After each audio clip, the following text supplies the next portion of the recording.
এই মুহূর্তে সব করতে বড় খবর। ভাই আপনারা জানেন যে বাংলা ফোকাস রিপোর্ট সবসময় মানুষের কাছে সত্যটা তুলে ধরে। পশ্চিম বাংলার মধ্যে আপনারা জানেন যে 2021-এ আব্বাস সিদ্দিকীর কথা অনুযায়ী, ওনার নেত্রী অনুযায়ী ভাঙড়ের মানুষকে বলে তারপরে নওশাদ সিদ্দিকীকে ভাঙড়বাসীরা ভোট দিয়ে জিতিয়েছে। 2021 থেকে 2025 পর্যন্ত দেখতে পাচ্ছেন সারা পশ্চিম বাংলাতে আইএসএফের দলটা কম বেশি অনেক মানুষরা তারা নওশাদকে চাইছে, সবজনা সাপোর্ট করছে না নওশাদকে। তার সাথে সাথে আপনারা জানেন যে নওশাদ সিদ্দিকীর চাচা ইব্রাহিম সিদ্দিকী, আপনারা নাম শুনেছেন, যিনি বাংলায় ভাইরাল, যিনি বাংলায় ফেমাস। ফুরফুরা শরীফের মধ্যে ফুরফুরা শরীফে সবকটি যদি কেউ যদি সাপোর্ট করে, কাসেম তোহা সিদ্দিকী অনেক পীরজাদা আছে, সব করতে ওদের চাচার মধ্যে যদি কেউ যদি তাকে সাপোর্ট করে তার নাম হল ইব্রাহিম সিদ্দিকী। ইব্রাহিম সিদ্দিকী বলছে একটা খুদি লঙ্কা আমার ভাইপো তৃণমূলের ঘুমকে হারাম করে দিয়েছে। এর আগেও আপনারা সোশ্যাল মিডিয়ায় দেখছেন, এখনও দেখছেন, আবার এখন দেখছি তো তৃণমূলে যাবে এখন নওশাদ সিদ্দিকী। এখন আমরা শুনতে পাচ্ছি, দেখতে পাচ্ছি অনেক বাংলার মানুষেরা, অনেক বিরোধী দলেরা বলছে এমন একটা সময় আসবে নওশাদকে তৃণমূলে আসতে বাধ্য হবে। আমার প্রশ্ন আপনাদের কাছে একটাই, ওনার চাচা ইব্রাহিম সিদ্দিকী সাপোর্ট, উনি বামফ্রন্ট সিপিএম করে বাংলাতে, বহুত মানুষ, কয়েক কোটি মানুষ বামফ্রন্ট সিপিএমকে সাপোর্ট করে, কিন্তু সিপিএম দলটা ভালো ছিল, 34 বছর বাংলা রাজত্ব করেছিল, বাংলার মানুষ একটা পরিবর্তন চেয়েছিল। পরিবর্তনের পর তৃণমূল দলটাকে বাংলার মানুষ জিতিয়ে ওনাকে মুখ্যমন্ত্রী মমতা ব্যানার্জিকে গদিতে বসিয়েছে।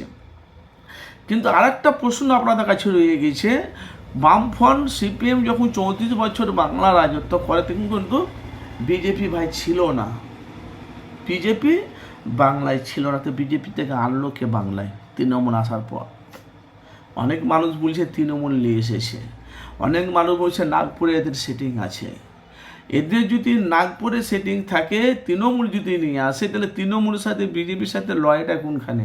অনেক বলছে, ওরা বলছে ভেতরে সব সেটিং আছে। ভাই আমি জানি না রাজনীতি, কিন্তু একটা প্রশ্ন রয়ে গেছে আপনাদের কাছে, যেহেতু এই যে পশ্চিম বাংলা যে এত যে মুসলমানের ওপর রোলাজ চালা হচ্ছে, দুর্নীতি যে এত যা হচ্ছে, আপনারা দেখেন 2011 থেকে 2025 পর্যন্ত প্রায় মোটামুটি 15 বছর হতে চলেছে, মুখ্যমন্ত্রী বাংলাদেশ সারা পশ্চিম বাংলা তার উন্নয়ন বেশি, কিন্তু মুখ্যমন্ত্রী মমতাকে সবাই কিন্তু সাপোর্ট করে না।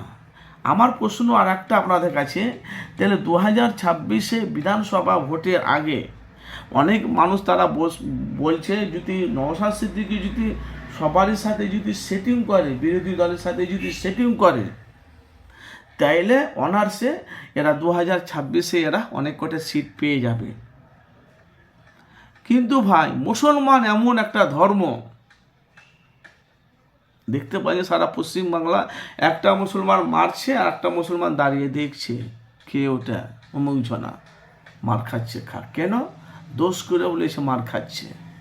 আর দোষটা কার না দোষ এটা দেখার সময় নেই। আর হিন্দুদের দেখেছেন, একজনকে মারলে সবাই ঝাঁপিয়ে পড়ে, তার মানে কি হিন্দুদের মিল মহব্বত আছে, আমাদের মুসলমানের মিল মহব্বত নাই।